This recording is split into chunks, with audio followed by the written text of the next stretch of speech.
Yes please. Thank you. बर, पुन्हा एक बार सगळ्यांचं स्वागत आहे.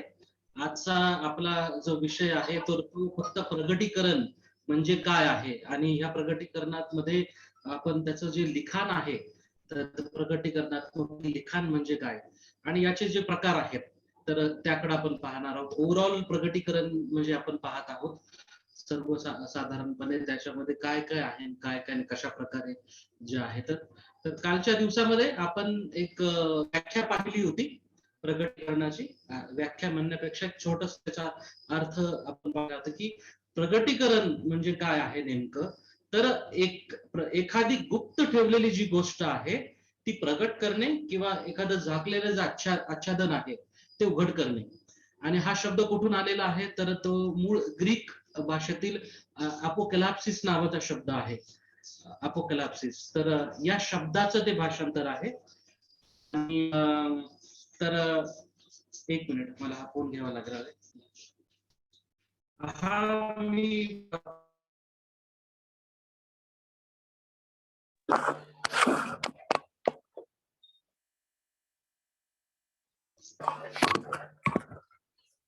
तर प्रगटीकरणाचा मूळ ग्रीक शब्द जो आहे तो अपोकॅलिप्सिस आहे.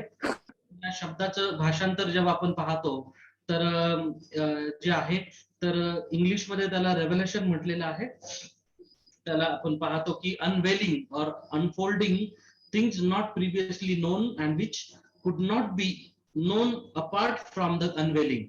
म्हणजे अशा काही गोष्टी आहेत की गुप्त ज्या आहेत ठेवलेल्या गोष्टी उघड करणं, प्रगट करणं किंवा झाकलेलं ज्या गोष्टी रहस्य होतं ते त्याच्यावरचं आच्छादन जे आहे तर ते पूर्णपणे वेगळं करणं, की आता ते गुप्त नाही ठेवलेलं, आता ते प्रगट केलेलं आहे, असा मूळ त्याच्यातून अर्थ होतो. आणि आपण जेव्हा प्रगटीकरणाच्या पुस्तकामध्ये पाहतो त्यावेळेला जे रहस्य वर्षानुवर्ष देवानं गुप्त ठेवलेलं होतं ते रहस्य आता मानवाला पूर्णपणे उघड केलेलं आहे, प्रगट केलेलं आहे.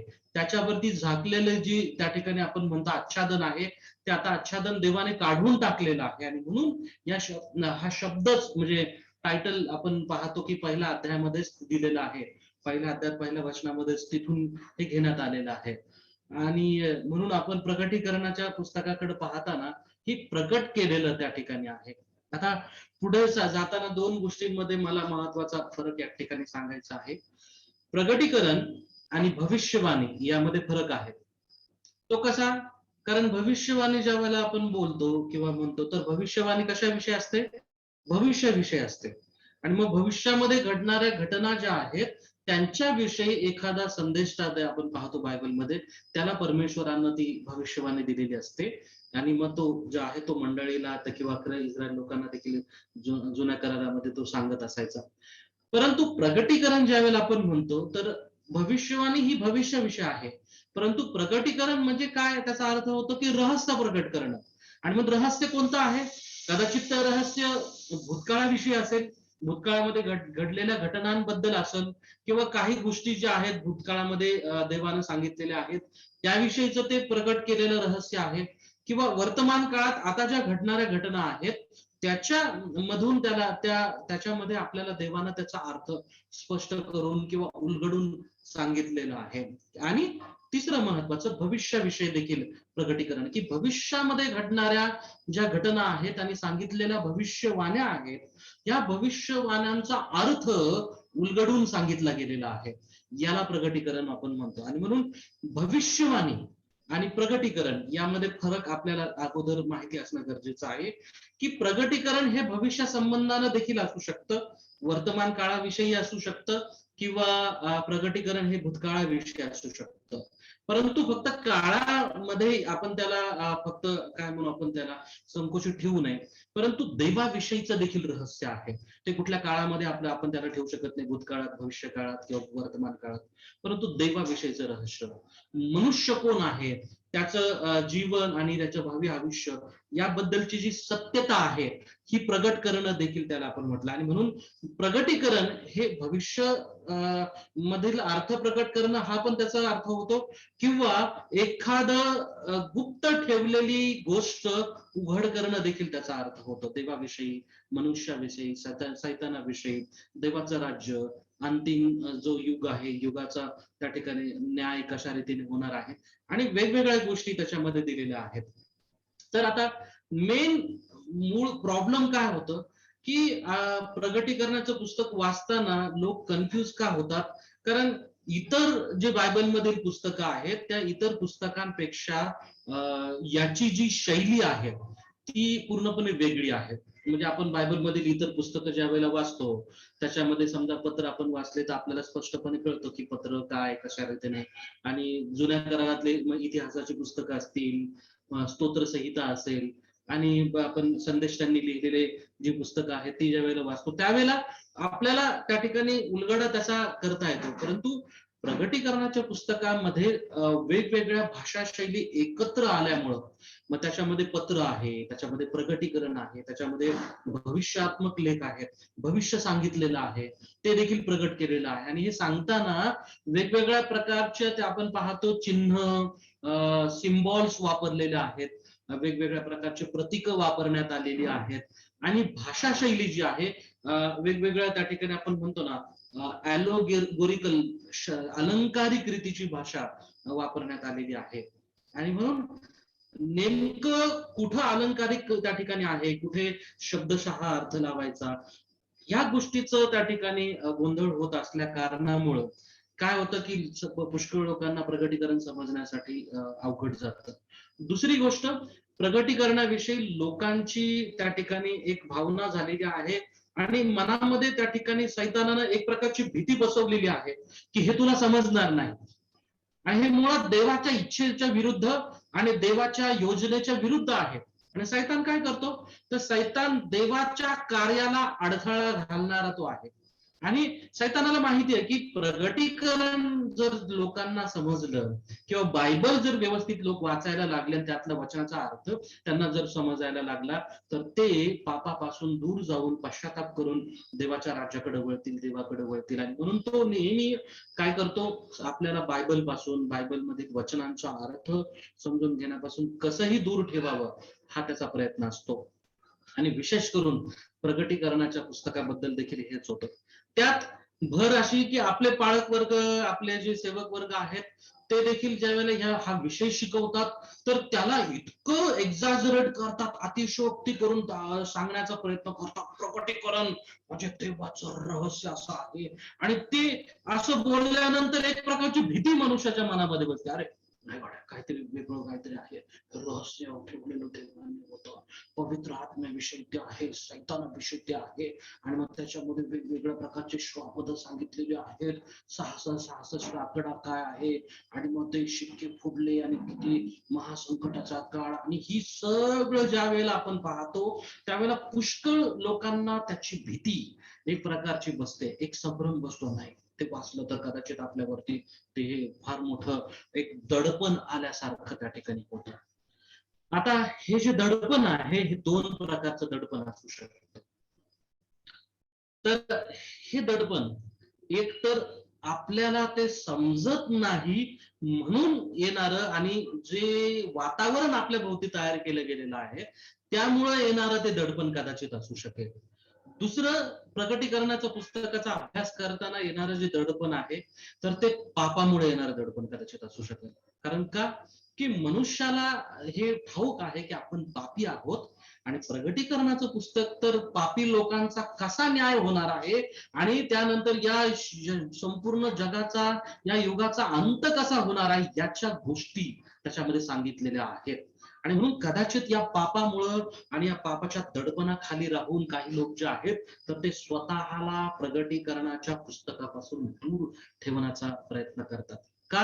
कारण अजूनही त्यांनी पश्चाताप केलेला नाही, अजूनही त्यांनी देवाला आपलं पूर्णपणे समर्पण केलेलं नाही. आणि म्हणून ते याकडे पाहताना असं पाहतात, नाही ते खूप पवित्र पुस्तक आहे, ते खूप त्याच्यात पवित्र आत्म्याचं सामर्थ्य आणि मग ते हे सर्व दिलेलं आहे. तर म्हणून हे समजत नाही. तर आपण याला एकदम सिम्प्लिफाय करण्याचा प्रयत्न करत आहोत. मला सांगायचं जे आहे याच्यामधून ते. तर अलाहाबाद बायबल सेमिनरीचे पूर्वी एक प्रिन्सिपल होते. अलाहाबादमध्ये एक मोठी बायबल सेमिनरी आहे आणि या बायबल सेमिनरीचे जे प्रोफेसर आहेत, तर एक मिनिट माझी स्लाइड पुढे चालली. बर, तर अलाहाबाद बायबल सेमिनरीचे जे प्रोफेसर आहेत, डॉक्टर वेस्ली ड्युअल नावाचे आहेत. आणि त्यांची जर पुस्तकं तुम्ही वाचली तर अगदी स्कॉलर व्यक्ती, विद्वान व्यक्ती आहेत, होते ते, आता नाही आहेत. तर त्यांचं एक पुस्तक मी वाचलं, देवाचे महान तारण. आणि या पुस्तकामध्ये ज्या वेळेला मी प्रास्ताविक त्याचं प्रस्तावना वाचत होतो, तर त्यामध्ये त्यांनी एक विशिष्ट पद्धत शिकवण्याची जी आहे ती त्याच्यामध्ये नमूद केलेली आहे. आणि त्यांनी काय केलं की पूर्वी काय व्हायचं की पुस्तक लिहायचं म्हणजे एक एक चॅप्टर म्हणजे कितीतरी मोठा, 30-30, 35-35, 40-40, 50-50 पानांचा, पेजेसचा एक एक चॅप्टर असायचा. आणि काय लोकांची सायकोलॉजी आणि हे सर्व काय की आता एवढं मोठं वाचायचं, एकच जर चॅप्टर इतका मोठा आहे तर त्याचा अभ्यास आपण कसा करायचा. आणि म्हणून मग त्यांनी काय केलं की प्रत्येक चॅप्टर जो आहे तो फार तर फार 2 ते 3 पानांचा त्या ठिकाणी, आणि अगदी छोट्या छोट्या पॅराग्राफ मध्ये प्रत्येक मुद्दा जो आहे त्याचं वर्गीकरण, त्याचं विभाजन जे आहे त्यांनी केलं. आणि ते मला इतकं आवडलं ना की एका वेळेला जसं डिव्होशन, आपण डेली डिव्होशन घेतो, तसं एका वेळेला तुम्ही एकच चॅप्टर वाचून काढू शकता आणि त्याच्यावरती मनन करू शकता. आणि माझ्या मनावरती ते बिंबलेलं आहे की आपल्याला पण ज्यावेळेला आपण शिकवतो त्यावेळेला लोकांना कन्फ्युज करण्यासाठी आपण सगळं असं काहीतरी मोठं काहीतरी करावं असं नाही. तर या सर्व शिक्षणाला जे आपण करणार आहोत त्याला आपण छोट्या छोट्या तुकड्यांमध्ये विभागणं गरजेचं आहे. आणि ह्या छोटे छोटे तुकडे ज्या वेळेला आपण एकमेकांना जोडू त्यावेळेला ते संबंध अशा प्रकारचं शिक्षण सर्वांना ते लक्षात येणार आहे. आणि म्हणून त्याच्यामध्ये मी काय केलेलं आहे आता की जे आपण जाणार आहोत त्या सर्व प्रगटीकरणाच्या शिक्षणाला मी छोट्या छोट्या तुकड्यांमध्ये त्या ठिकाणी विभागलेलं आहे. आणि इतकं सिम्प्लिफाय करण्यासाठी ते ठेवलेलं आहे की कदाचित तुम्हाला वाटेल हे काय पाळक साहेब छोट्या छोट्या गोष्टी आम्हाला शिकवत आहेत, असं कदाचित काही जणांना वाटेल. परंतु सर्वच ज्ञानी नाहीयेत. बरोबर त्या प्रकारची ती आकलन शक्ती नाही किंवा अभ्यास करण्याची ती शैली त्यांना प्राप्त झालेली नाही. आणि म्हणून प्रत्येकाला समजेल त्या ठिकाणी अशा प्रकारे आपण शिकवलं पाहिजे म्हणून मी हे करत आहे. आणि सध्या मी काही इंटरनॅशनल जे पण सेमिनार्स अटेंड करतो त्याच्यामध्ये देखील त्यांनी अशाच प्रकारे एक सिद्धांताचं सेमिनार मी मध्ये अटेंड करत होतो तर आमचं, तर त्याच्यामध्ये त्यांनी अक्षरशः जे पवित्र बायबल मधले मूलभूत सिद्धांत आहे, तर अगदी संडे स्कूलच्या त्या ठिकाणी लेकराला देखील पाठांतर कशा प्रकारे होतील तर ते शिकवलेलं आहे. तर आज आपण, मला सांगायचा मुद्दा हा आहे की या ठिकाणी आपण अगदी छोटे छोटे मुद्दे घेऊन त्याच्यावरती चर्चा करणार आहोत की म्हणून जे की तुम्हाला सर्व काही अगदी व्यवस्थित या ठिकाणी समजावं. तर प्रगटीकरण जे आहे म्हणजे काय की ज्या गोष्टी पूर्वी माहीत नव्हत्या किंवा त्यांचा उलगडा झालेला नव्हता अशा गोष्टी जेव्हा त्या ठिकाणी उघड केल्या गेलेल्या, उघड करणे किंवा त्याच्यावरील आच्छादन दूर केलेलं आहे किंवा ज्या अंधारात ठेवलेल्या होत्या त्या प्रकाशात आणणे म्हणजे प्रगटीकरण जे आहे ते आपण त्याच्याकडे पाहतो. आता प्रगटीकरण समजलं आपल्याला की आता हे जे प्रगटीकरण आहे तर हे प्रगटीकरण, विशेष प्रगटीकरण आपण ज्या वेळेला म्हणतो तर त्याच्यामध्ये वैशिष्ट्य, गुण वैशिष्ट्य का आहे, कारण हे देवापासून प्राप्त झालेलं आहे. आणि म्हणून देवापासून ज्या वेळेला प्राप्त होतं त्यावेळेला, आता वर्गीकरण आपण करत नाहीये पण तरी देखील यातल्या गोष्टी महत्वाच्या मी सांगत आहे की ज्या वेळेला देवापासून हे प्रगटीकरण प्राप्त होतं त्यावेळेला ते मानवी राहत नाही तर ते दैवी होतं. इट बिकम्स डिवाइन आपण म्हणतो नाही का. आणि एक दैवी त्याच्यामध्ये प्रेरणा असते, दैवी त्या ठिकाणी देवाची इच्छा, सामर्थ्य आणि त्याची योजना त्यातून प्रगट केलेल्या असतात. आणि त्यामुळं या प्रगटीकरणाच्या पुस्तकाला आपण विशेष त्या ठिकाणी दर्जा दिलेला आहे. आता प्रगटीकरण म्हणजे फक्त बायबलमध्येच प्रगटीकरण आहे असं नाहीये. काही लोकांना असतं ते वाटतं की फक्त बायबलमध्येच प्रगटीकरणाचं पुस्तक आहे आणि तेवढंच आहे, परंतु नाही. पण सर्वसाधारणपणे ओव्हरऑल जर आपण व्ह्यू पाहिला याचा, तर त्यावेळेला प्रगटीकरण ज्यावेळेला आपण म्हणतो त्यावेळेला प्रगटीकरण हे सर्वत्र आहे. सर्व ठिकाणी प्रगटीकरणाबद्दल आपल्याला वाचायला मिळतं. आणि बायबलमध्ये तर आहेच आहे, नवीन करारात आहे, जुन्या करारामध्ये आहे, बायबल व्यतिरिक्त देखील त्या ठिकाणी जे आहे ते प्रगटीकरण पुष्कळ लोकांनी केलेलं आहे. आणि त्याच्याबद्दलची पुस्तकं आज त्याचं साहित्य जे आहे तर ते उपलब्ध आहे आणि त्याच साहित्याला म्हटलेलं आहे प्रगटीकरणात्मक लिखाण, त्याला त्याला म्हटलं गेलेलं आहे. तर इथं आपण त्याच्याकडे पाहत आहोत की नेमकं प्रगटीकरणात्मक लिखाण जे आहे तर ते काय आहे. तर प्रगटीकरणात्मक लिखाण म्हणजे त्या ठिकाणी त्याला इंग्लिश मध्ये अपोकॅलिप्टिक रायटिंग्स म्हटलेलं आहे बरं का. आणि मराठीमध्ये प्रगटीकरणात्मक लिखाण, लेख, वाङ्मय, साहित्य अशी वेगवेगळी नावं जी आहेत त्याला दिलेली आहेत. तर प्रगटीकरणात्मक जे लिखाण आहे वेगवेगळ्या प्रकारचं तर ते काय आहे. तर मनुष्याला देवाच्या ज्या आध्यात्मिक सत्याविषयीचं ज्ञान प्रगट करण्यासाठी दैवी प्रेरणेने काही चिन्हे व दृष्टांत यांचा वापर करून जे आहे वर्णन करण्यात आलेल्या लिखाणाला प्रगटीकरणात्मक लिखाण असे म्हणतात. आता ही मी व्याख्या बनवली, थोडीशी मोठी झालेली आहे, परंतु त्याला देखील आपण छोट्या तुकड्यांमध्ये आपण विभागून पाहू. तर काय आहे प्रगटीकरणात्मक लिखाण, कशाला म्हणायचं. तर मनुष्याला जे देवाच्या आध्यात्मिक सत्याविषयी ज्ञान प्रगट करतं तर ते प्रगटीकरणात्मक लिखाण आहे. दुसरी गोष्ट त्याच्यामध्ये काय आहे की दैवी प्रेरणेने ते लिहिलं गेलेलं आहे, हे याच्यामध्ये दिसत आहे. तिसरी गोष्ट की ते दैवी प्रेरणेने प्राप्त झालेलं आहे आणि मग लिहिलेलं आहे. त्याच्यामध्ये शब्द तुम्ही अजून ऍड करू शकता की देवापासून ते मिळालं योहानाला, अगोदर ते प्राप्त झालं आणि आणि मग नंतर आपण पाहतो की योहानानं ते लिहून काढलेलं आहे. आणि आपण ते असं म्हणतो. आणि म्हणून दैवी प्रेरणेने प्राप्त झालेले व जे लिहिलेलं आहे ते जे लिखाण आहे ते प्रगटीकरणात्मक लिखाण आहे. त्यामध्ये काय आहे, चिन्हे, वेगवेगळ्या प्रकारचे दृष्टांत, सिम्बॉलिक लँग्वेज जे आपण भाषाशैली, अलंकारिक भाषाशैली वापरून वेगवेगळ्या गोष्टींचं जे वर्णन केलं गेलेलं आहे असं जे लिखाण आहे, अशा लिखाणाला आपण प्रगटीकरणात्मक लिखाण असं म्हटलं पाहिजे. तर हे जे प्रगटीकरणात्मक लेख आहे तर तिथं जे मी म्हटलं की पहिली गोष्ट ते देवापासून प्राप्त होणार आहे. आध्यात्मिक सत्य जे आहे तर हे आध्यात्मिक सत्य जे आहे त्याविषयीचं ज्ञान प्रगट करणारं ते आहे, हे आपण पाहत आहोत.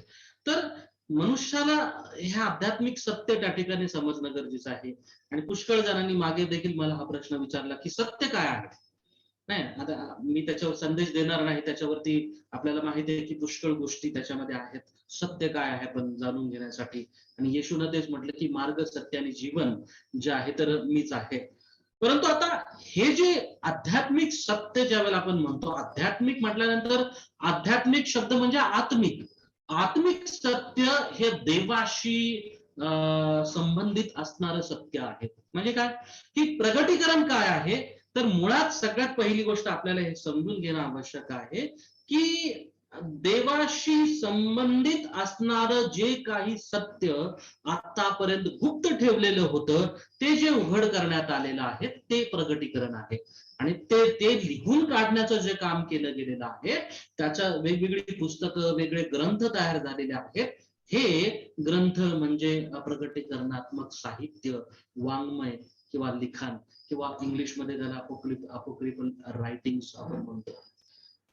आता दुसरा मुद्दा, हे जे प्रगटीकरणात्मक लेख आहे ना तर त्याच्यामध्ये काय दिलेलं आहे. तर मनुष्याला जो खरा देव कोण आहे ते त्याच्यामध्ये प्रकट करून सांगितलेलं आहे.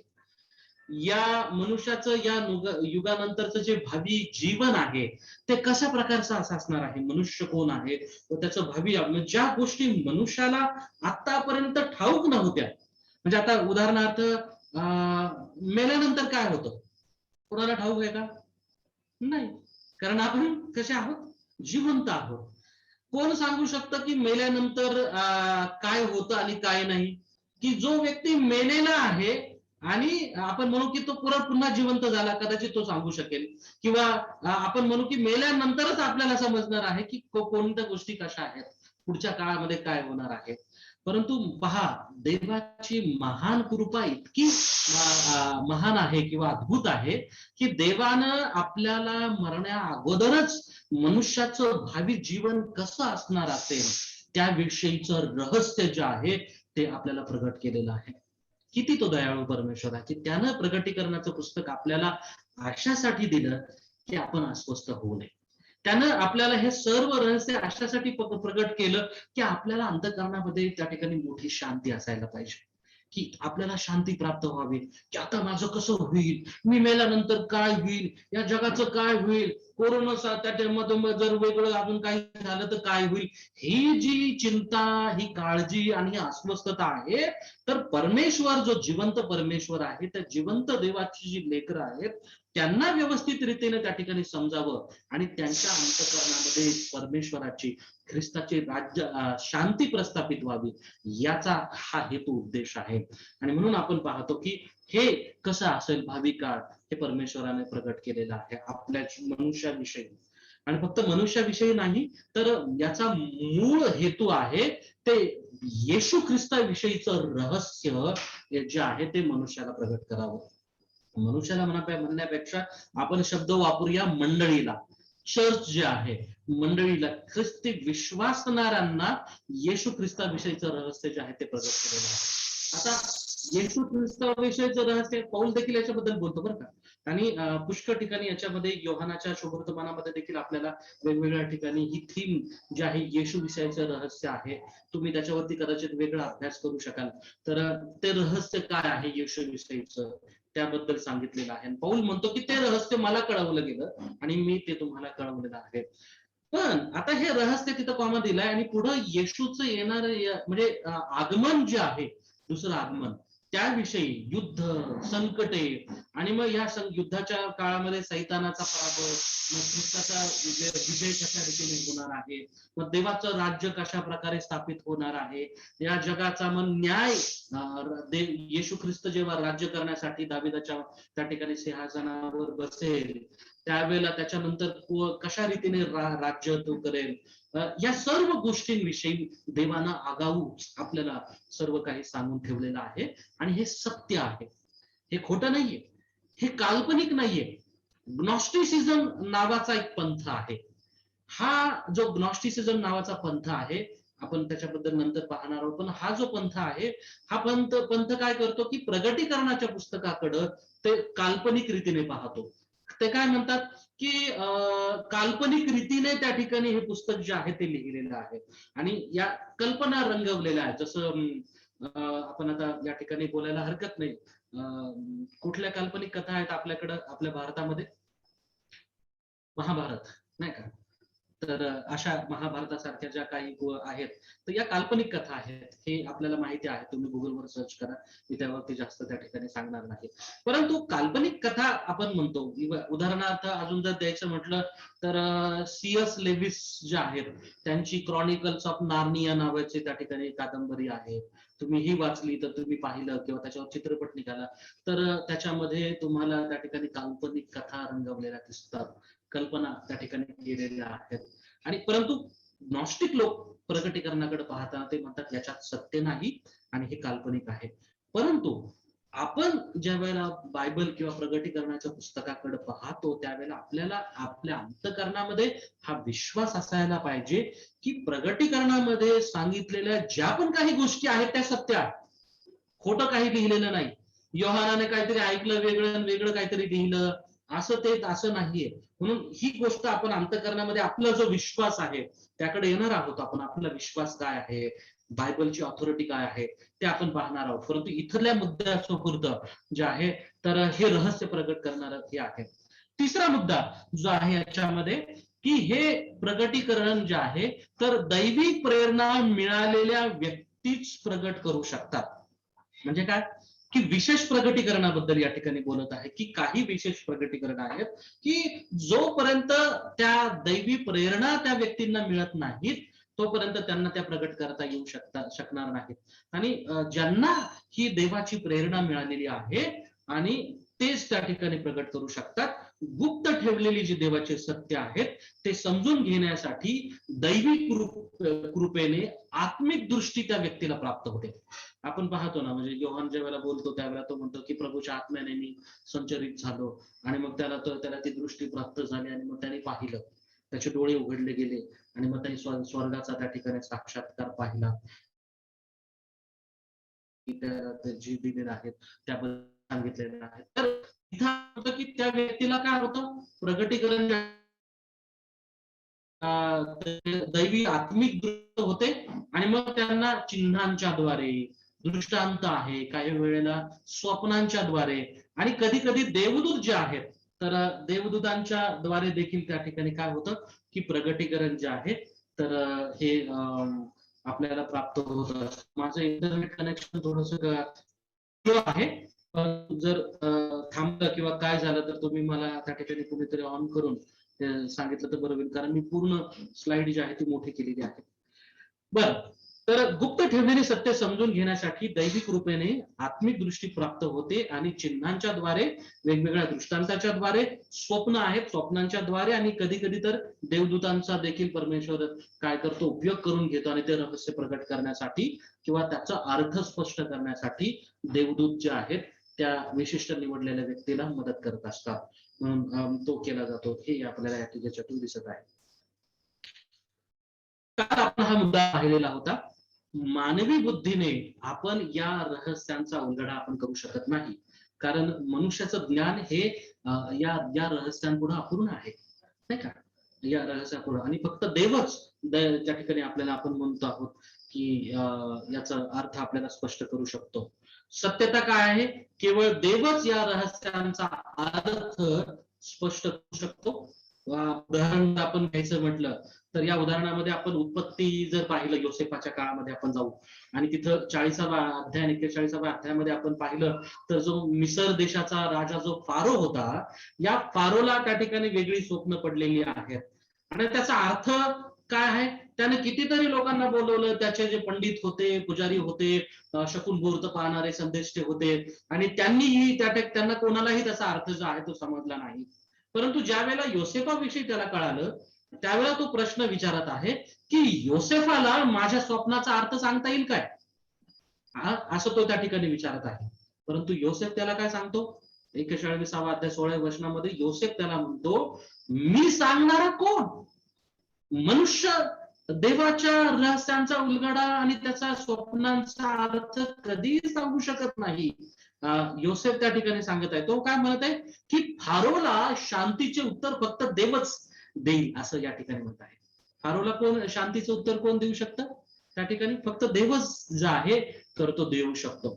आणि आपल्याला हे याच्यातून उदाहरणातून, मला मी एकच उदाहरण वापरलेलं आहे, तुम्ही पवित्र शास्त्रामध्ये बायबलमध्ये अनेक अशी उदाहरणं आहेत की तुम्ही जाऊन पाहू शकता की कुठं कुठं अशा प्रकारे परमेश्वरांनी जे दानिएलाच्या पुस्तकामध्ये आहे, जखरे आहे, यहेजकेल आहे, तर त्याच्यामध्ये देखील त्या ठिकाणी दिले गेलेलं आहे. तर इथपर्यंत आपल्याला समजलं, काही प्रश्न आहेत कोणाला? कदाचित काही लोकांना फास्ट होत असेल, कदाचित काही लोकांना स्लो होत असेल, खूपच त्या ठिकाणी लेंदी स्पष्टीकरण वाटत असेल तर तुम्ही मला फीडबॅक मध्ये कळवा की तुम्हाला कसं वाटतं ते. परंतु आता जर तुम्हाला काही प्रश्न आहेत तर कृपा करून विचारा पुढे जाण्याच्या पूर्वी, कारण काही मुद्दे ज्या त्या ठिकाणी जे आहेत तर ते आपण स्पष्ट करणं आवश्यक आहे. तर आतापर्यंत ओव्हरऑल आपण जे काही पाहिलं प्रगटीकरणाबद्दल, तर त्यामध्ये काय आहे का प्रश्न कोणाचा?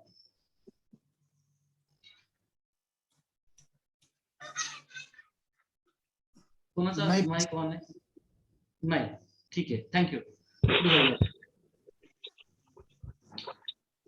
आता प्रगटीकरणात्मक लिखाण जे आहे तर याच्यामध्ये आपण त्याच्याकडे पाहूया. साहित्य म्हणू आपण त्याला, प्रगटीकरणात्मक साहित्य, लिखाण किंवा लेख जे आहेत त्याच्यामध्ये एक आपण पाहतो की बायबलमध्ये दानियल आणि प्रगटीकरण आहे, तर हे उत्तम उदाहरण आहे. बायबलमधील जुन्या करारातील दानियलचं पुस्तक आणि नवीन करारामधलं प्रगटीकरणाचं पुस्तक ही प्रगटीकरणात्मक लिखाणाची अगदी स्पष्ट उदाहरणं ती आहेत की ज्याच्यामध्ये आपल्याला प्रगटीकरणात्मक लेख, अपोक्रिफल रायटिंग्स, जे मी आता तुम्हाला स्पष्ट करून सांगितलं, तर त्याची स्पष्ट उदाहरणं त्याच्यामध्ये आहे.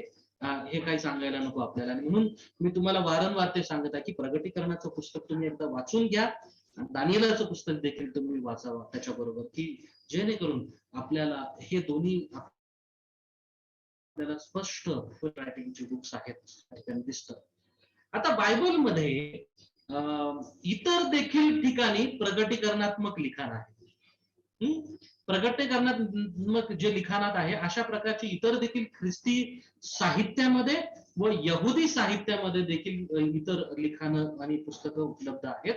आणि पवित्र बायबलमध्ये म्हणजे आपण पाहतो तर दानियल आणि प्रगटीकरण या पुस्तकांशिवाय देखील इतर ठिकाणी आपल्याला प्रगटीकरणात्मक लिखाण असणारी पुस्तके किंवा अध्याय हे आपल्याला आढळतात. कुणी सांगेल का कुठं आहे प्रगटीकरणात्मक लेख आपल्याला बायबलमध्ये कुठे कुठे सापडतात?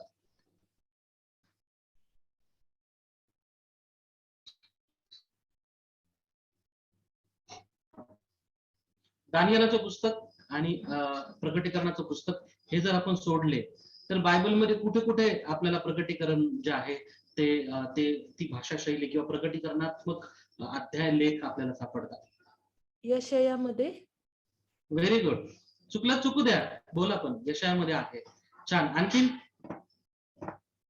मत्तेमध्ये पण आढळतात. मत्ते हो, मत्तेमध्ये. मत्ते किती? मत्ते 24 आणि 30वा मला वाटतं वचन आहे जे आपलं म्हणजे आपलं प्रकटीकरणात पहिला जो अध्याय आहे त्याचं जे 7वं वचन आहे ते पहा, तो मेघांसहित येतो, प्रत्येक डोळा त्याला पाहिल. म्हणजे हे जे आहे ते मत्तेमध्ये सुद्धा आहे. बरोबर. तर मत्ते 24-25 मध्ये देखील दिलेलं आहे. त्याच्यानंतर लूक मध्ये आहे, 21 मध्ये आहे, यशायामध्ये आहे आणि वेगवेगळे आहे. तर तुम्हाला गृहपाठ आहे की तुम्ही ही अशी प्रगटीकरणात्मक जे लेख आहेत, आर्टिकल्स आहेत, वेगवेगळे साहित्य आहे, तर बायबल पासून प्रगटीकरणामध्ये कुठं कुठं लिहिले त्याची एक लिस्ट यादी बनवा. हे तुमच्या अभ्यासासाठी त्या ठिकाणी राहील की हो मला माहिती आहे की प्रगटीकरणात्मक रायटिंग्स काय, लिखाण काय आहे आणि ते बायबलमध्ये त्या ठिकाणी कुठे कुठे उपस्थित आहेत. दानियल आणि प्रगटीकरण आपल्याला माहिती आहे, पण त्याच्या व्यतिरिक्त कुठे कुठे सापडतात? यहेजकेलाचं पुस्तक आहे, योएल नावाचा संदेश आहे, त्याच्या ह्याच्यामध्ये आहे, जखर्या आहे, जखर्याच्या पुस्तकामध्ये आपल्याला भविष्यवाण्या आहेत आणि विशेष करून लेख आहेत ते आपल्याला पाहायला मिळतात. तर आता दोन आपण पाहिलं आणि दोन्ही आपण बायबल आणि पूर्ण म्हणजे दानियल आणि प्रगटीकरण ते स्पष्ट उदाहरणं आहेत आणि इतरही त्या ठिकाणी आपण पाहिलेले आहेत. आता याच्यामध्ये महत्वाचा मुद्दा मी काय सांगितलं की ख्रिस्ती साहित्यात व यहुदी साहित्यात उपलब्ध आहेत. आता लक्षात घ्या, ख्रिस्ती साहित्य ज्या वेळेला मी म्हणतो, आता हे बऱ्याचशा अपोक्रिफल रायटिंग्स आणि ज्या बाकीच्या इतर गोष्टी आहेत त्या देखील याच्यामध्ये समाविष्ट आपण पाहिलं की प्रोटेस्टंट जे आपण आहोत, ख्रिस्ती जे लोक आहोत, तर यांचं बायबल जे आहे त्याच्यामध्ये आपल्याला आढळतं हिब्रू बायबल आहे ते वेगळं आहे, ईस्टर्न ऑर्थोडॉक्स बायबल आहे, कॅथलिक बायबल आहे आणि जे आपण वेगवेगळे त्या ठिकाणी बायबल्स आहेत तर तिथे देखील आपल्याला हे जे आहे ते आपल्याला आढळतं. तर ते देखील शोधणं गरजेचं आहे. तुम्ही ते शोधावं अशी माझी इच्छा आहे. नाहीतर मी त्याचं जे आहे तुम्हाला यादी जी आहे ती मी देत आहे. एक तक्ता मी बनवत आहे ग्राफिकल याच्यामध्ये की त्याच्यामध्ये कुठे कुठे आपल्याला जे आहे तर अशा प्रकारचं जे आहे ते सापडत त्याविषयी सांगितलेलं आहे. ठीक. आता बायबल व्यतिरिक्त लिहिलेलं जे प्रगटीकरणात्मक लिखाण आहे, बायबल व्यतिरिक्त म्हणजे काय की बायबल एक जे आहे आपलं, तर मी सांगितलं की ख्रिस्ती साहित्य म्हणजे बायबलला धरून लिहिलेली वेगवेगळी त्या ठिकाणी आहेत, वेगवेगळे बायबल आहेत. त्याच्यामध्ये आपण पहा हे आहे जुना करार आहे, हिब्रू बायबल आहे, यहुदी लोकांचं, ख्रिस्ती लोकांचं बायबल, ईस्टर्न ऑर्थोडॉक्स आहे, रोमन कॅथलिक आहे आणि हे वेगवेगळे आहेत, हे त्याच्यामध्ये येतात. परंतु आता बायबल व्यतिरिक्त ज्याला आपण म्हणतो त्यावेळेला प्रगटीकरणात्मक लेख जे आहेत तर यांचा ज्या वेळेला आपण पाहतो तर अशी पुष्कळ अपोकॅलिप्टिक रायटिंग आहे. लक्षात घ्या, मी पुन्हा पुन्हा वापरत आहेत. अपोकॅलिप्टिक रायटिंग वेगळं आहे आणि अपोक्रिपल रायटिंग वेगळं आहे. तुम्ही ते गुगलवर सर्च मारलं तर तुम्हाला त्याचं डिफरन्शिएशन कळेल की अपोक्रिपल रायटिंग कशाला म्हणतात आणि अपोकॅलिप्टिक रायटिंग म्हणजे प्रगटीकरणात्मक लिखाण आहे.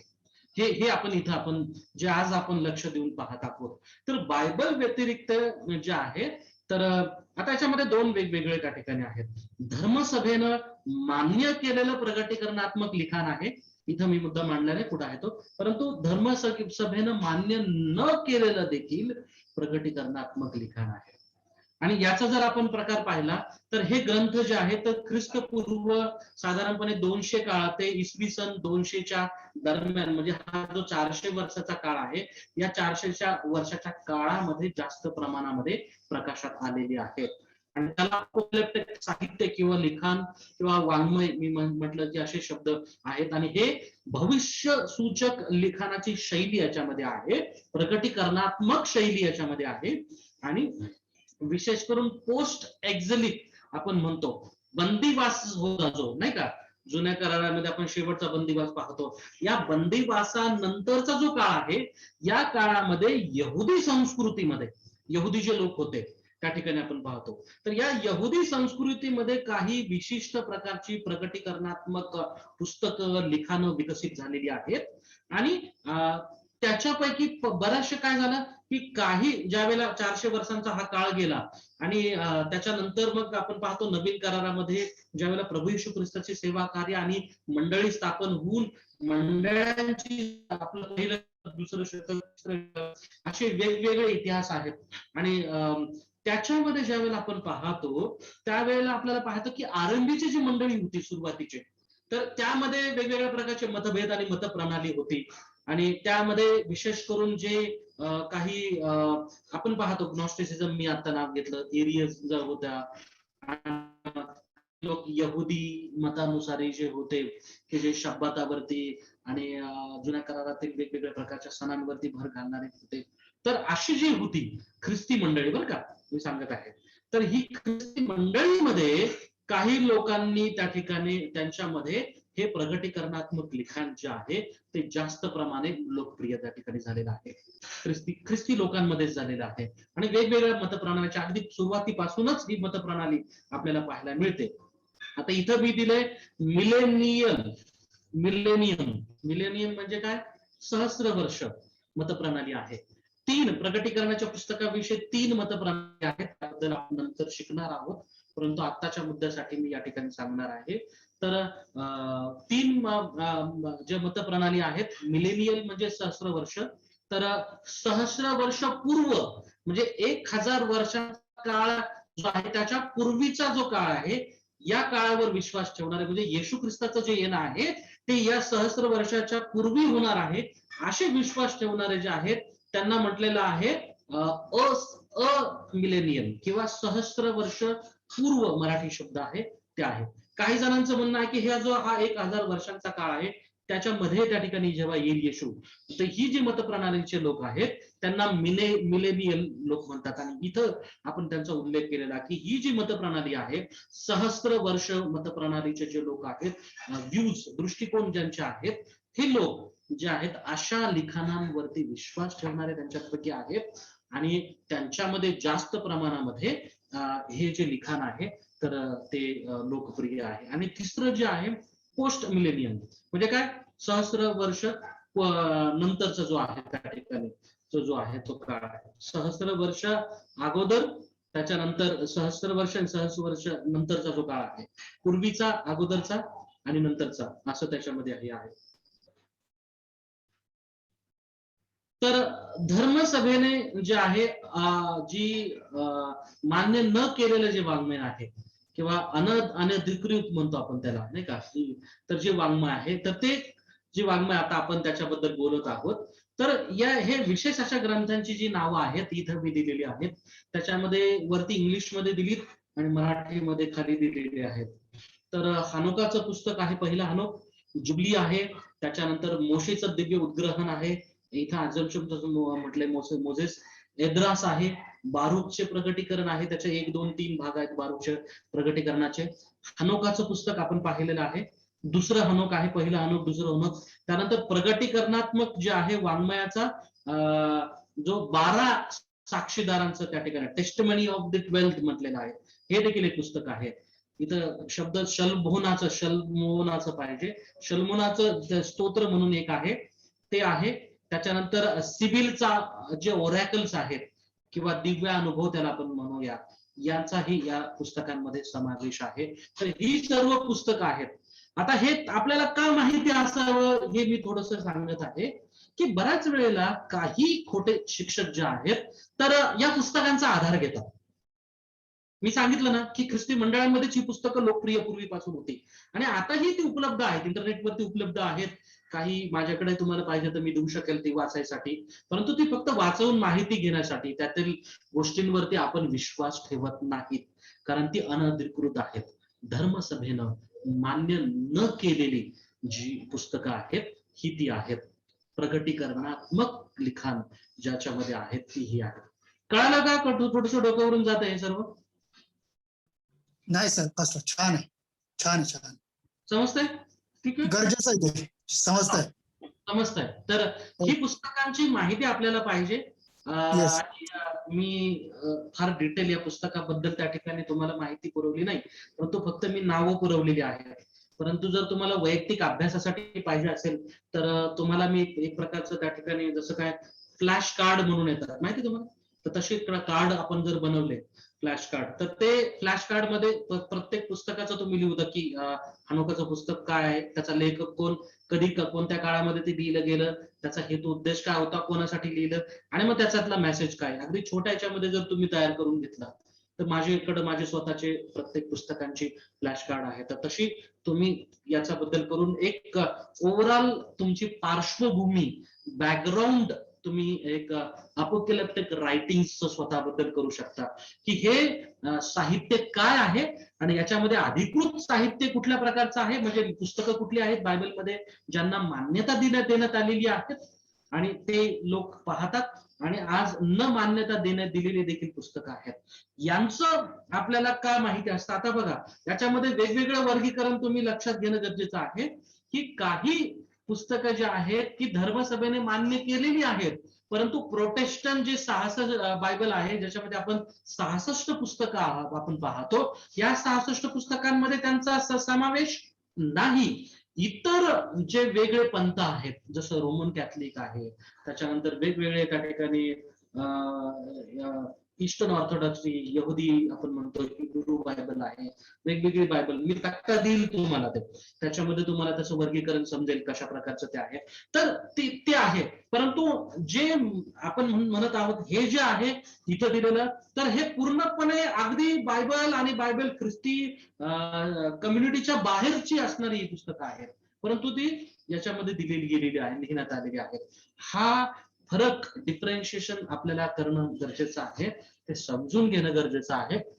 मी हे झाल्यानंतर आणखीन एक प्रगटीकरणात्मक जे लिखाण आहे याच्याविषयीच हे करणार आहे. हॅलो, माझा आवाज येतोय का? येतोय येतोय. सॉरी, माझी स्लाइड येतोय, आवाज येतोय व्यवस्थित, काही प्रॉब्लेम नाही.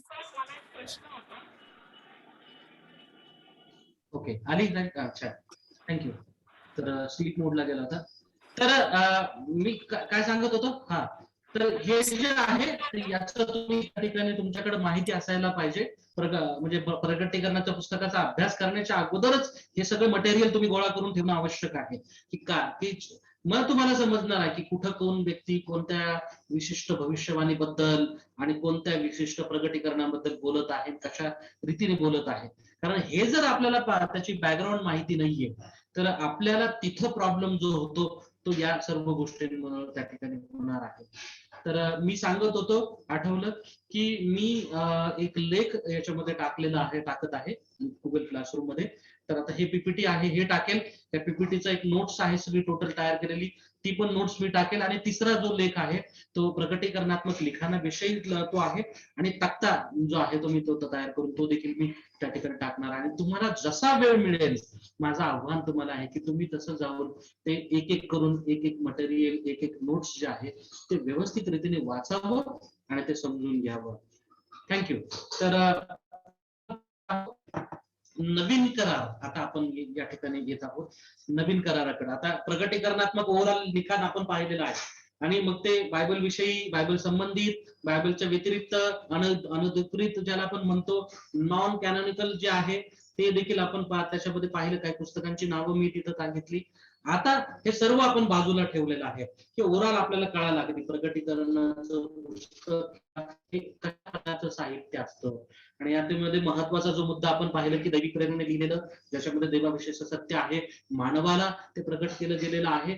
आणि देवाच्या कृपेनं जे प्रेरित झालेले मनुष्य आहेत त्यांना देवापासून प्राप्त त्या ठिकाणी होतं चिन्हांच्या द्वारे. त्याच्यानंतर आपण काय म्हणत आहोत, कशाद्वारे, दृष्टांताच्या द्वारे. त्याच्यानंतर कशाद्वारे, कधी कधी जे देवदूत आहेत ते देवदूत देखील येऊन काय करतात, ते प्रगट करतात.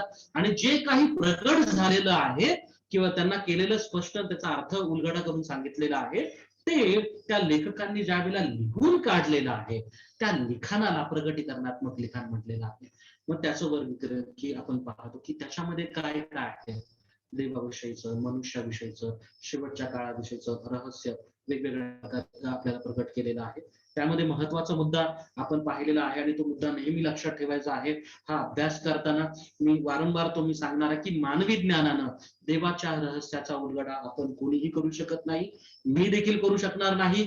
आणि कदाचित आणि तुम्हाला वाटेल की आता चांगला टीचिंग क्लास आपण अटेंड करत आहोत म्हणजे मला देखील भारी टीचिंग मिळेल आणि मी जाऊन कुठेतरी त्या ठिकाणी शिकवल. नाही, असं होऊ शकत नाही. यामधील रहस्य किंवा याचा अर्थ स्पष्ट करण्याचं काम माझं नाहीये, ते देवाच्या पवित्र आत्म्याचं आहे आणि देवाच्या कृपेचं ते आहे. मी फक्त इथं तुम्हाला इन्फॉर्मेशन देऊ शकेल, परंतु देवाचा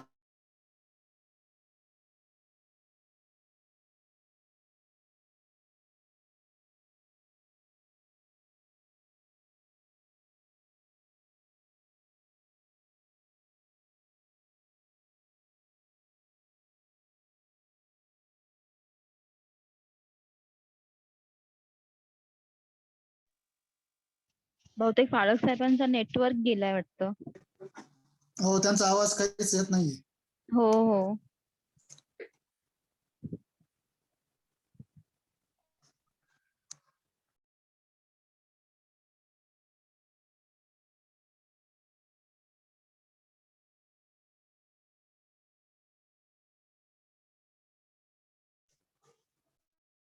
फाळक साहेब तुम्ही म्यूट आहात. ओके. ज्याची भीती होती तेच झालं, माझं इंटरनेट कनेक्शन स्लो झालं आणि ज्या नोट्स मी शेअर करत होतो त्या हे हरकत नाही. आपण शेवटाला आलो. आता प्रगटीकरण याकडे आपण पाहत आहोत, नवीन कराराकडे आपण आलेलो आहोत. इतक्या वेळ आपण नवीन कराराच्या, आपण पूर्ण बायबल जुन्या कराराच्या आपण बाहेर होतो आणि सर्वांगीण सर्वसमावेशक प्रगटीकरण काय आहे याकडे आपण पाहिलेलं आहे. आता आपण काय करत आहोत की नवीन करार जे आहे प्रगटीकरणाकडे कशा रीतीने पाहतो याकडे आपण पाहतो. नवीन कराराच्या संदर्भामध्ये प्रगटीकरण म्हणजे येशू ख्रिस्ताविषयीचं रहस्य प्रगट करणे. या जगाविषयी, युगाच्या अंताविषयी, सैतानाचा पराभव आणि देवाचे राज्य कसे स्थापन होईल याविषयीचं जे रहस्य प्रगट केलं गेलेलं आहे ते, त्याचा फोकस, त्याचा हेतू आपण पाहतो नवीन करारामध्ये दिला गेलेला आहे. आणि हे आपण पाहतो की देव पित्यापासून येशू ख्रिस्ताला प्राप्त झालं, नाही का. आजच्या बायबल क्विज मध्ये मी प्रश्न टाकला होता की प्रगटीकरण कोणापासून कोणाला प्राप्त झालंय, कोणाला मिळालंय. नाही, आपल्याला असं वाटतं की योहानाला हे प्रगटीकरण नाही, हे प्रगटीकरण देव पित्यापासून देवानं त्या ठिकाणी प्रभू येशू ख्रिस्ताला प्रगट केलं. तुम्ही पहिलं वचन वाचा, योहान प्रगटीकरणाचं पहिलं वचन, पहिला अध्याय, पहिल्या वचनामध्ये स्पष्ट त्या ठिकाणी दिलेलं की येशू ख्रिस्ताचे प्रगटीकरण येशू ख्रिस्ताला झालेले आणि त्याने योहानाला दिलेले जे आहे प्रगटीकरण आहे, हे आपल्याला समजणं गरजेचं आहे. म्हणून हे योहानाचं प्रगटीकरण नाही, हे येशू ख्रिस्ताविषयीचं आहे.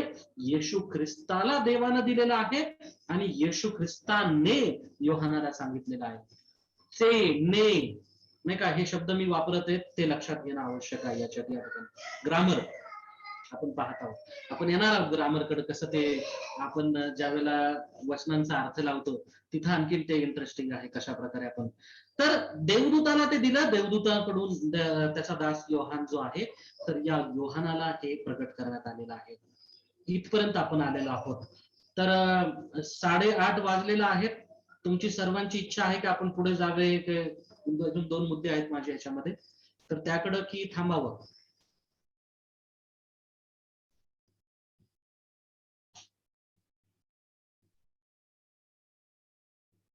हॅलो,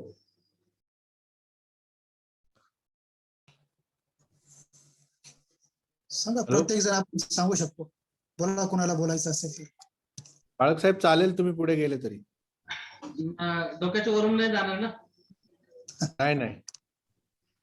बर, हरकत नाही. म्हणजे मला माहिती आहे तुम्ही सगळे ज्ञानी लोक आहात, असं काय नाही काय, परंतु काही जणांना हे होऊ शकतं त्याचं. बरं, हरकत नाही. तर टाइप्स ऑफ रेव्हलेशन म्हटलेलं आहे. तर याकडे आपण पाहत आहोत की वेगवेगळे जे प्रकटीकरणाचे प्रकार आहेत आपण जाणार आहोत. पण सर्वसाधारणपणे त्याचं जे वर्गीकरण केलं गेलेलं आहे, तर ते वर्गीकरण 2 प्रकारांमध्ये केलं गेलेलं आहे, जनरल रेव्हलेशन आणि स्पेशल रेव्हलेशन. तर जनरल आणि रेव्हलेशन आणि जे स्पेशल रेव्हलेशन याची स्लाइड मी तयार करत होतो, माझ्याकडून ती पूर्ण झाली नाही, परंतु थोडक्यात मी तयार करण्याचा प्रयत्न केला. तर जे सर्वसाधारण जे प्रकटीकरण आहे, तर हे सर्वसाधारण प्रकटीकरण ज्यावेळेला आपण म्हणतो, तर हे नावाप्रमाणे सर्वसाधारण आहे.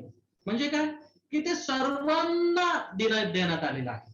मग ती व्यक्ती ख्रिस्ती असो किंवा ख्रिस्ती इतर व्यक्ती असो, विश्वासणारा असो, पाळक असो, संदेष्टा असो की कुणी असो, सर्वांना त्या ठिकाणी हे प्रकटीकरण परमेश्वरानं त्या ठिकाणी दिलेलं आहे. त्याला म्हटलेलं आहे जनरल, सामान्य, सर्वसाधारण असं त्या ठिकाणी प्रकटीकरण आहे. आणि हे प्रकटीकरण काय करतं, तर काय दिलेलं आहे याच्यामध्ये, या सर्वसाधारण प्रकटीकरणामध्ये 3 महत्वाच्या ज्या गोष्टींच्या द्वारे हे प्रकट केलेले आहे. निसर्ग, म्हणजे ही सृष्टी जी आहे आपण पाहतो, या सृष्टीच्या द्वारे प्रकटीकरण आहे दिले गेले आहे. सर्वसाधारण गोष्ट, देवा जे काही आपल्याला पुरवतो, त्याचा पुरवठा करतो, त्या पुरवठ्याच्या द्वारे हे प्रकटीकरण दिलेलं आहे. आणि तिसरी महत्वाची गोष्ट की कॉन्शियस, सत्सद विवेक बुद्धी जी आहे परमेश्वरानं आपल्याला दिलेली आहे, याद्वारे होणारं जे प्रकटीकरण आहे ते आहे. 3 गोष्टी लक्षात ठेवायच्या. सर्वसाधारण प्रकटीकरणामध्ये निसर्गाच्या द्वारे ते होणार आहे, सर्वांना, ख्रिस्ती असो किंवा ख्रिस्ती इतर असो, जगातील या भूतलावरती जन्माला आलेल्या प्रत्येक व्यक्तीला हे सर्वसाधारण प्रकटीकरण त्र्याण्णव देवाप देत असतो. लक्षात ठेवा. आणि मग यामध्ये आपण काय पाहतो की काय आहे या सर्वसाधारण प्रकटीकरणामध्ये, तर देव या भूतलामध्ये जगामध्ये अस्तित्व, ही सृष्टी जेव्हा निसर्गातून त्याला दिसतं, त्यामधून त्याला हे समजतं की कोणीतरी देव या जगामध्ये अस्तित्वात आहे. हे जे निर्माण केलं गेलेलं आहे त्याची त्याला जाणीव होते. आणि तो या निर्मिती आणि याच्या वैभवाकडे पाहून त्याला समजतं की हे काम मनुष्याचं नाही, तर हे काम दैवी आहे. देव म्हणून या जगामध्ये कुणीतरी सत्य देव म्हणून जगात अस्तित्वात आहे. कोण आहे हे या सर्वसाधारण प्रकटीकरणामध्ये समजत नाही. फक्त या गोष्टीची जाणीव आहे की कुणीतरी देव आहे. ते देवाची गुणवैशिष्ट्य आहेत, त्याचं न्यायीपण आहे, त्याचं सामर्थ्य आहे, जे आहे ते समजतं, त्याचा कृपाळूपणा आहे, हे याच्यातून दिसत आहे. निसर्गामध्ये नाही का आपण पाहतो, आकाश देवाचा महिमा वर्णिते, अंतरिक्ष त्याची हस्तकृती दर्शवते नाही का, वाचा नाही, ते शब्द आहे नाही का, हे नाही. तर तुम्ही ते वाचू शकता, ते संदर्भ जे आहेत मी तुम्हाला देतो. तर परंतु मला सांगायचं इथे हे आहे की ज्या वेळेला निसर्गातून ज्या वेळेला एखाद्या मनुष्याला देवाचं प्रकटीकरण होतं, तर त्याला ती जाणीव आणि ते देवाचं अस्तित्व समजतं. दुसरी गोष्ट पुरवठा आहे. पुरवठ्यामध्ये देव सर्वांना अन्न पुरवतो, जी ऑक्सिजन आहे, ही हवा आहे, हे पाणी आहे, आणि या सृष्टीतल्या ज्या सर्व गोष्टी आहेत ह्या सर्वांसाठी उपलब्ध आहेत. त्या फक्त ख्रिस्ती व्यक्तींसाठी उपलब्ध आहेत का? नाही. आणि म्हणून ज्या वेळेला एखादा मनुष्य, तो ख्रिस्ती इतर असो किंवा ख्रिस्ती असो, त्या गोष्टीचा विचार करतो, त्यावेळेला देव कशा अद्भुत रीतीने त्याला त्या ठिकाणी पुरवठा करतो, त्याबद्दल त्याला ती जाणीव होते.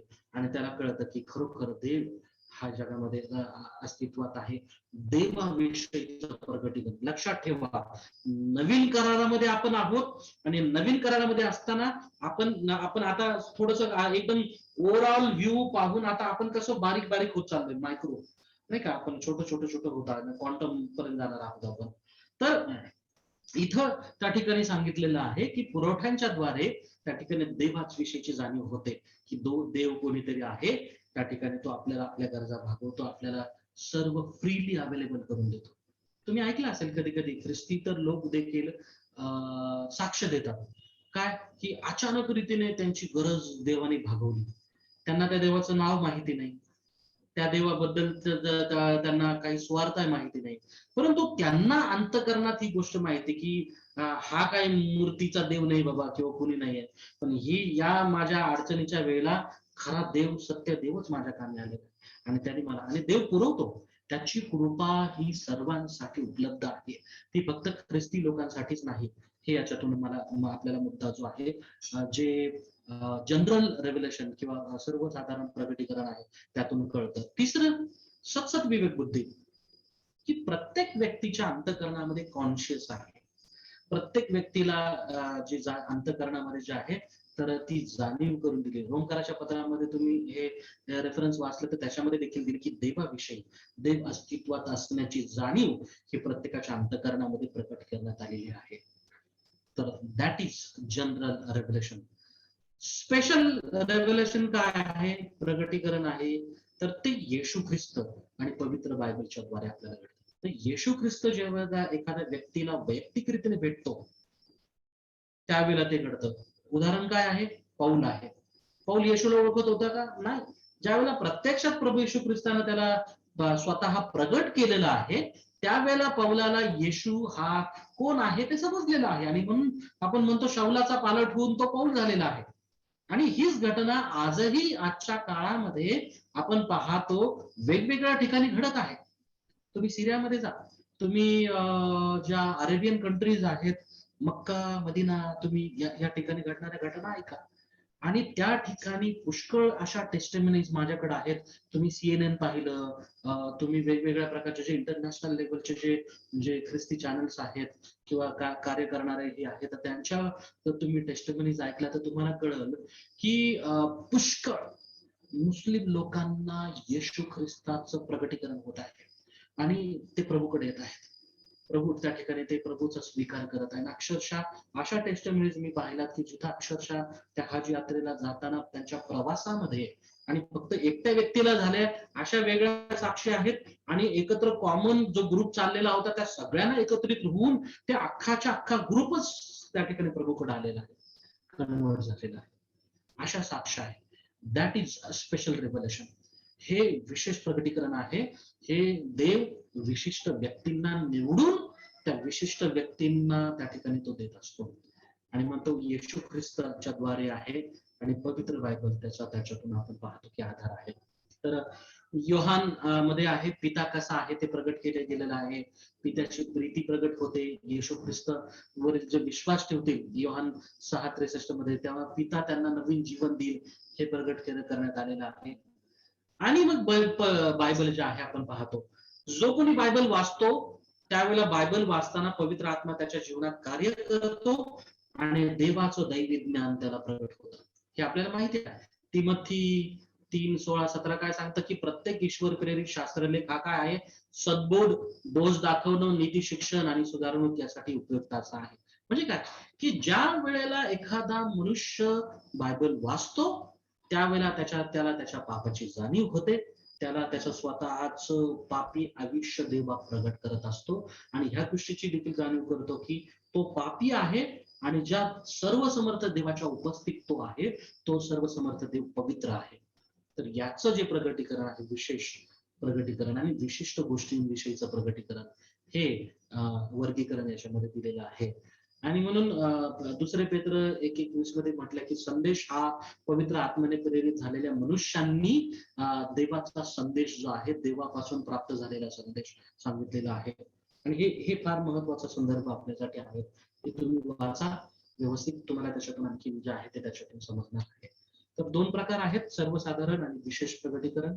आणि मग या विशेष प्रगटीकरणाकडून आपण योहानाला झालेलं जे विशेष प्रगटीकरण आहे त्याकडे जाणार आहोत. तर इथं आपली ही आजचा जो सत्र होतं हे थांबलेलं आहे. ही इंग्लिश स्लाइड आहे, ही अडॅप्टेड आहे आणि एका माझ्या शिक्षकाकडून ही घेतलेली आहे.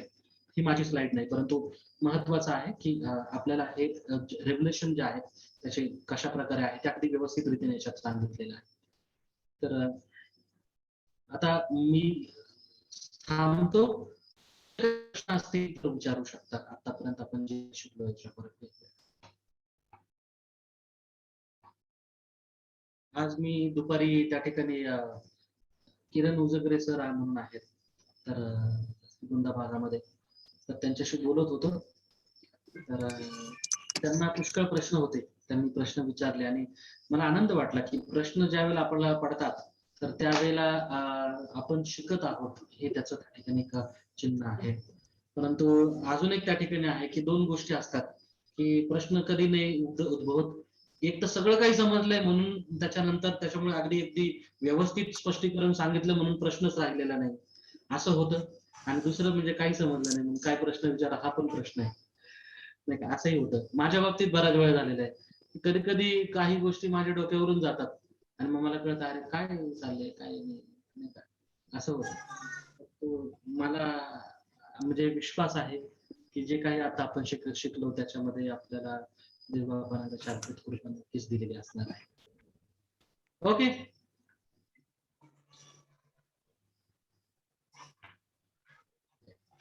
काय प्रश्न आहेत का, काय वाटतंय तुम्हाला?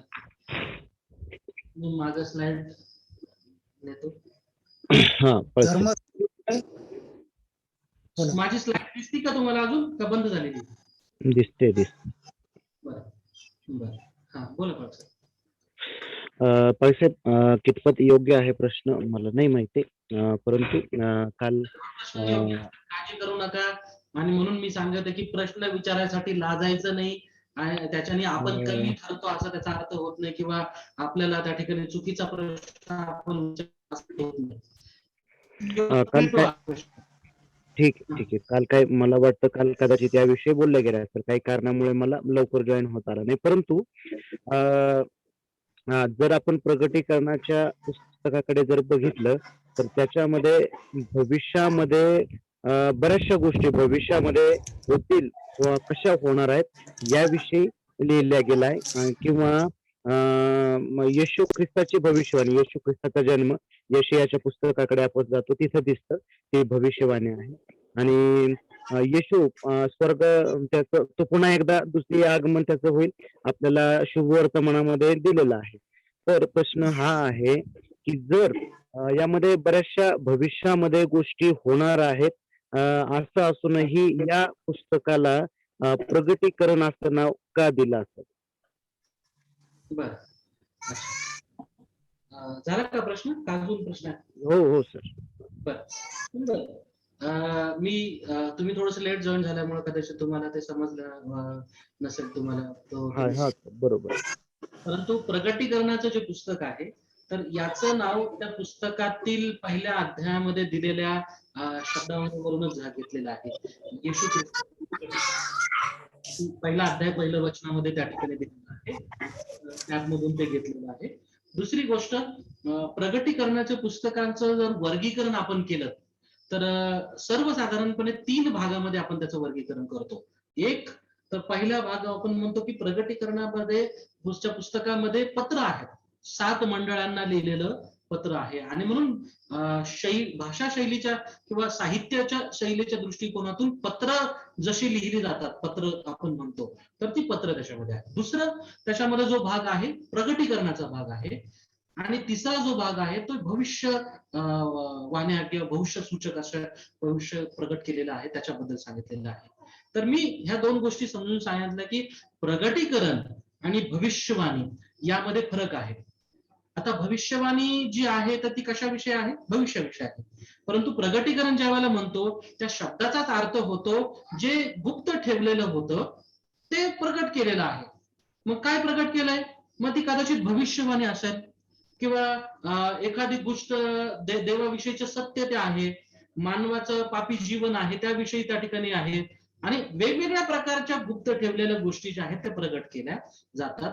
आणि म्हणून प्रगटीकरण जेव्हा आपण म्हणतो तर जुन्या काळामध्ये घडलेल्या घटनांविषयीच ते प्रगटीकरण असू शकतो, वर्तमान काळात घडणाऱ्या घटना आहेत किंवा गोष्टी आहेत.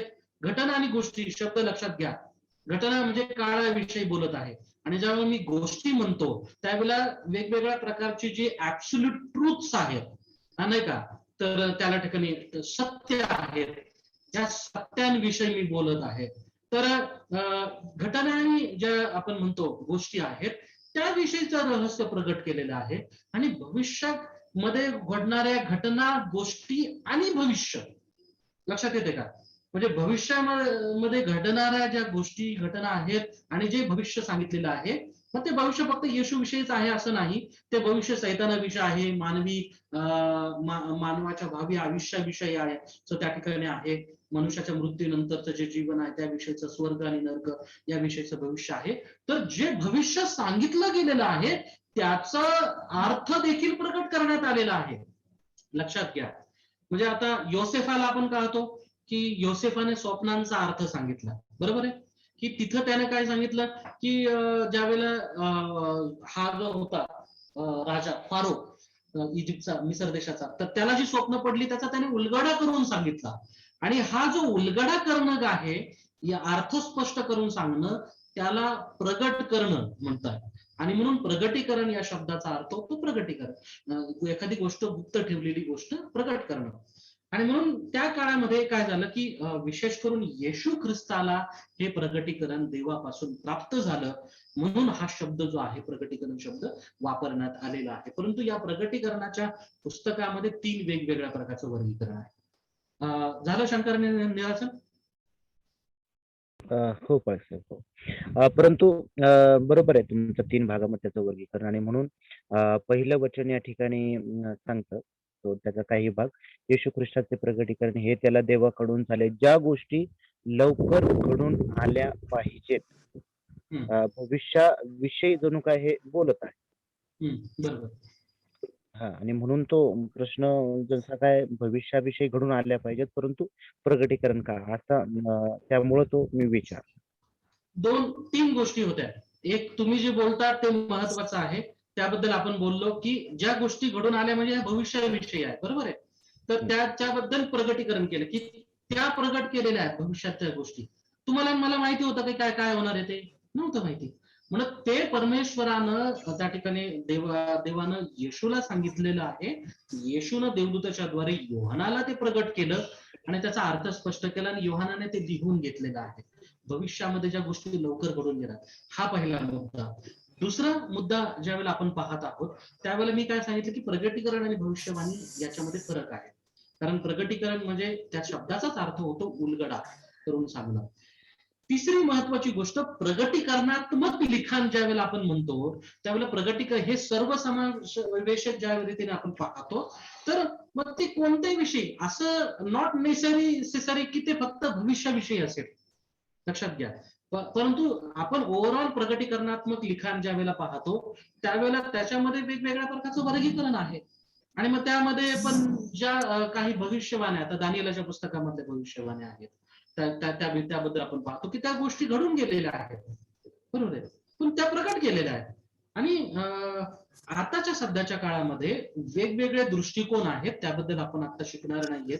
परंतु जे मतप्रणाली मी म्हटलं, त्या मतप्रणाली अशा आहेत की ज्याच्यामध्ये काही विशिष्ट मतप्रणालीचे लोक असं समजतात, त्याला मी नाव घेऊन सांगतो, प्रिटेरिस्ट म्हटलेलं आहे. तर ही प्रिटेरिस्ट मतप्रणाली काय म्हणते की प्रगटीकरणाच्या पुस्तकामध्ये लिहिलेल्या ज्या गोष्टी आहेत, आपण म्हणतो की ज्या गोष्टी लवकर घडून आल्या पाहिजेत, तर त्यांचं असं म्हणणं आहे की ते ऑलरेडी घडून गेलेले आहेत. पहिल्या शतकामध्येच, इसवी सन 70 जो काळ होता, तर मी याच्याबद्दलची नोट्स जी आहे मला असं वाटतं तुम्हाला टाकलेली आहे याच्यावरती.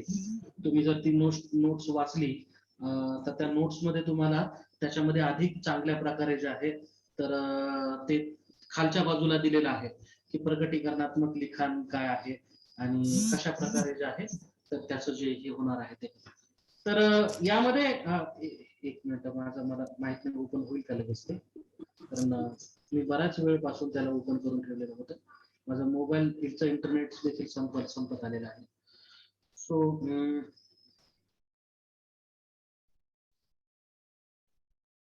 काय सांगत होतो मी?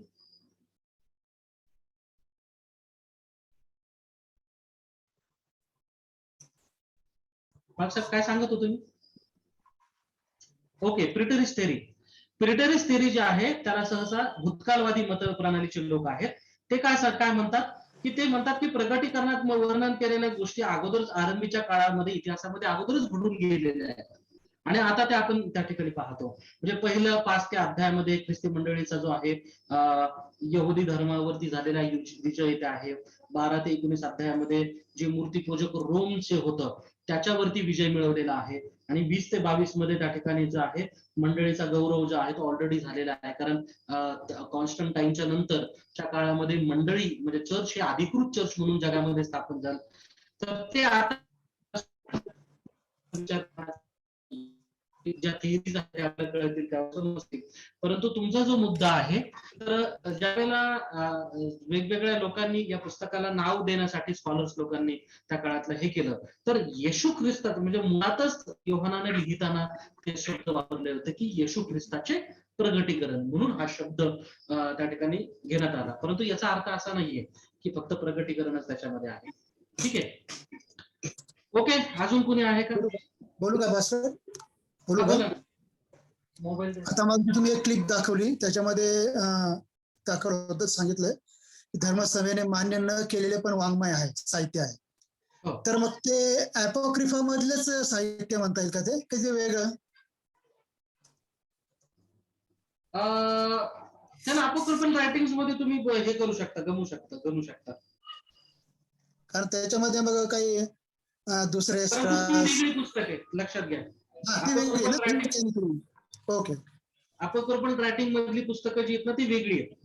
हो. मकाबीज वगैरे ती अपोक्रिफल रायटिंग्स मधली जी पुस्तकं आहेत ना तर ती काही पुस्तकं तुम्हाला रोमन कॅथलिक चर्च मध्ये पण आढळतील. बायबलमध्ये 14 पुस्तकं मला वाटतं आहे ती सगळी अजून जास्त आहेत. तर मकाबीज वगैरे काहीतरी आहे त्याच्यामध्ये ते, तर ते आहे. परंतु ही जी मी सांगत आहे ती ही वेगळी पुस्तक आहे अपोक्रिफल. याच्याबद्दल डिटेल्स तुम्ही द्यालच ना? काय याच्याबद्दल डिटेल्स म्हटलं तुम्ही सविस्तर देणारच आहात सविस्तर काय? हो. Yes, thank you. परंतु आता आपल्याला म्हणजे प्रगटीकरणाशी संबंधित नाहीये तो विषय आपण म्हणतो. तर अपोक्रिफल रायटिंग्स हा वेगळा विषय आहे नाही का? आता पूर्वी काय होतं, आता आपला वेळ चाललेला आहे परंतु थोडक्यात सांगतो की पूर्वी काय होतं की लोक आहे ना टोपण नावानं काय करायचे, पत्र लिहायची, पुस्तकं लिहायची. म्हणजे पौलाच्या नावाने पुष्कळांनी पत्र लिहिलेली आहेत, वेगवेगळे प्रेषित आहेत त्यांच्या नावाने पत्र आणि पुस्तकं लिहिण्यात आलेली आहेत आणि पुष्कळ त्याच्यामध्ये आहे. म्हणजे काय म्हणतो आपण त्याला, एक प्रकारची मोजपट्टी आहे त्या आपण येणार आहोत कॅनॉन ऑफ द स्क्रिप्चर म्हणून. जुन्या कराराचा नवीन कराराचा त्या ठिकाणी मोजपट्टी आहे. म्हणजे आपण 66 पुस्तकं का त्याच्यामध्ये घेतलेली आहेत, इतर पुस्तकांना आपण मान्यता का दिली नाही, तर याविषयीचे नियम आणि वेगवेगळ्या प्रकारच्या हे आहेत. तर ते मोजण्याचं की ते पुस्तक आपल्या साच्यात बसतं का नाही म्हणून ते मोजण्याचं, त्याला कॅनॉन म्हणतो आपण. एक मेजरिंग रॉड त्याचा अर्थ होतो, शब्दाचा अर्थ. परंतु ते ज्यावेळेला आपण शिकू त्यावेळेला तुम्हाला ते समजेल की अपोक्रिफल रायटिंग आणि अपोक्लिप्टिक रायटिंग कसं वेगळं आहे. ती पुस्तकं वेगळी आहेत 14 आणि ही वेगळी आहेत. Yes, thank you. ओके, अजून कोणी आहे?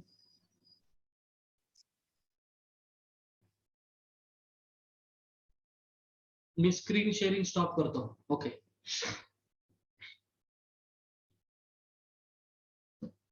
तर प्रश्न नसेल तर आपण जायचं का पुढे? प्रार्थना करूया शेवटचं.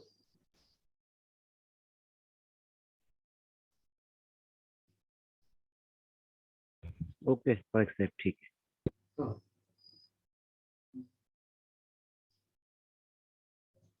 बरं, आपल्यामध्ये किशोर कदम सर आहेत. मी त्यांना विनंती करतो की ते शेवटची प्रार्थना करतील आणि मग आपण पुढे. हो पाळक साहेब, हो, प्रार्थना करू. स्वर्गीय देवा, मी तुला धन्यवाद देतो, तुझ्या नावाचं गौरव करतो. पित्या, महान आहेस तू, अद्भुत मंत्री, सनातन परमेश्वर आहे तू, समान कोणी नाही, तुझ्या परते कोणी परमेश्वर नाही. आम्ही तुला धन्यवाद देत आहोत प्रभू. देव बाप्पा, तू महान परमेश्वर आहे की जो परमेश्वर आदिवंत आहे आणि सर्व ज्ञानाचा उगम आहे. त्या देवा आम्ही तुला धन्यवाद देतो पित्या. हो परमेश्वरा, तुझा पवित्र आत्मा आमचा उत्तम मार्गदर्शक आहे. पवित्र आत्मा आमचा उत्तम शिक्षक आहे. त्याबद्दल आम्ही तुला धन्यवाद देतो पित्या. हो प्रभू, ज्या भविष्यवाण्यांचा प्रगटीकरणाच्या पुस्तकाचा अभ्यास करत आहोत, हो प्रभू, जी गुज आहेत ती गुज समजण्यास पवित्र आत्म्याच्या प्रेरणेने आमचा ताबा घे. विशेष करून आमचे पाळक साहेब विक्रांत लोंढे यांना बुद्धी व ज्ञानाने भर, तुझ्या पवित्र प्रेरणेने भर, पवित्र आत्म्याने भर, आणि तुझ्यापासून हो प्रभू अद्भुतरित्या हे शिक्षण सर्व मंडळीला, ऐकणाऱ्या सर्व तुझ्या सेवक वर्गांना पोचावं असं होऊ दे परमेश्वरा. आणि देव बाप्पा, या शिक्षणाद्वारे तुझं गौरव व्हावं आणि जे खोटे संदेश आहेत त्यांपासून आम्ही वाचावं, सत्य मंडळीला प्रगट करावं, सत्य ख्रिस्ती जनांना प्रगट करावं. यासाठी प्रभू या आध्यात्मिक ज्ञानाचा तू उपयोग करून घे. याने आमची आध्यात्मिक उन्नती होऊन या उन्नतीद्वारे मंडळीची उन्नती व्हावी. आणि हो प्रभू, लांडग्यांपासून तुझे मेंढर वाचवले जावे असं होऊ दे. कारण मेंढरांमध्ये लांडगा शिरणार आहे आणि तो भौंकण्याचा प्रयत्न करील आणि अनेकांना फसवण्याचा प्रयत्न करील. अनेक अद्भुते चिन्हे करून तो विश्वासणाऱ्याला फसवण्याचा प्रयत्न करील. त्यावेळी हे ज्ञान, हे प्रगटीकरणाचं शिक्षण आमच्या उपयोगात यावं, मार्गदर्शक व्हावं आणि सत्य आम्हाला समजावं आणि ते सत्य बंधमुक्त करणारा असावं असं होऊ दे प्रभू. दयेने कृपेने असं होऊ दे. आम्ही पाहत आहोत की शेवटच्या दिवसांमध्ये प्रभू या गोष्टी घडणार आहेत. त्यापूर्वी आम्ही तयार असावे, त्या आम्हाला ठाऊक असाव्या, याची ज्ञान तू आम्हाला दे परमेश्वरा. हो परमेश्वरा, भविष्यामध्ये प्रभू जगाला देखील आम्ही विदित करावं की कोणत्या गोष्टी घडणार आहेत आणि त्या कशा घडणार आहे. याद्वारे दे बाप्पा तुझं गौरव व्हावं असं होऊ दे प्रभू. पुढील वेळ तुझ्या हाती सोपवतो. मान महिमा सन्मान गौरव तुला देतो. धन्य तारणार आमचा देव परमेश्वर प्रभू येशू ख्रिस्त याच्या नावाने प्रार्थना करतो म्हणून तो ऐकत्या. आमेन. थँक्यू कदम सर, आपल्या प्रार्थनेसाठी आभारी आहोत. विशेष आभारी आहोत एलिशा अमोलिक दादांचे. त्यांनी पोस्ट करून माझा बराचसा भार त्यांनी उचलला, कारण ते सगळं त्या ठिकाणी मी अजून याला झूमला हे नाही तेवढं पाहिजे. तर त्यांचे मी आभार मानतो की ते को होस्ट होऊन बाकींना ऍडमिट करून घेईन आणि बाकीच्या गोष्टी त्यांनी क्लाउड रेकॉर्डिंग वगैरे पाहिलेल्या आहेत. तर तुमच्या सर्वांचे आभार मानतो. हा आठवडा तुमच्या सर्वांसाठी आशीर्वादाचा जाऊ आणि विशेष प्रार्थना करतो की या नोट्स, या पीपीटी त्या ठिकाणी तुम्ही पहा. मी यासाठी क्लासरूम वरती अपलोड करत आहे की ज्या वेळेला तुम्हाला मोकळा वेळ मिळेल त्यावेळेला तुम्ही त्या ज्या आहेत त्याला ऍक्सेस घ्यावा, त्या वाचाव्यात, पाहाव्यात आणि समजून घ्यावं. कारण एक छोटासा जरी आपला मध्ये डॉट जर झाला, स्किप झालं काही, तर पुढे आपण काय पाहत आहोत, काय शिकवत आहोत त्याच्यावरती त्याचा फार मोठा परिणाम होणार आहे. आणि म्हणून प्रत्येक गोष्ट जी आहे, जरी आपण त्याला छोट्या छोट्या तुकड्यांमध्ये विभागलेला आहे, परंतु प्रत्येक तुकडा तितकाच महत्वाचा आहे तो समजून घेण्यासाठी. सो आव्हान आहे तुम्हाला. मी परत एकदा सांगेन, प्रार्थनापूर्वक त्या ठिकाणी स्वतः प्रार्थना करा आणि जे काही दिलेलं आहे ते व्यवस्थित वाचा, स्वतः वाचा, बायबल वाचा. जे रेफरन्सेस दिलेले आहे ते बायबलमध्ये शोधून त्याचा क्रॉस रेफरन्स करून पहा की खरंच हे जे बाळासाहेब म्हणतात इथं दिलेलं ते बरोबर आहे का त्याच्यात अजून काहीतरी तफावत आम्हाला सापडते. हे देखील पाहणं तुमचं त्या ठिकाणी कर्तव्य आहे, तुमची जबाबदारी आहे. तर आभार मानतो सर्वांचे. आपण सर्वजण या ठिकाणी जमलात आणि चांगला प्रतिसाद तुम्ही देत आहात आणि मला त्याच्यातून एक प्रकारचं बळ मिळतंय की मी तुम्हाला याच्यामधून शिकवावं. तर प्रभू करो तुम्हा सर्वांना देवा आशीर्वाद देवा. आपण जाऊ शकतो. थँक्यू. प्रेज लॉर्ड सगळ्यांना. Praise the Lord सगळ्यांना. Thank you. Praise the Lord. Praise the Lord.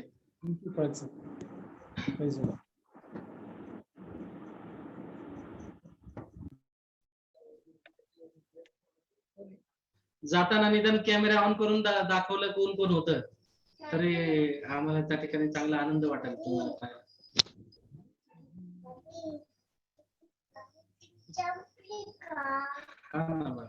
हा, थँक्यू पूनम सर. छान. बनसोडे फॅमिली छान. Okay, bye. Bye bye. केस कुठे गेले डोक्यावरचे? काढले. अच्छा अच्छा okay okay thank you bye bye. Bye. चला sir Kiran sir thank you. Kishore sir आणि कदम सर त्याच्यानंतर संजय साबळे सर थँक्यू बाळासाहेब. मी बंद करतो. म्हटलं ना.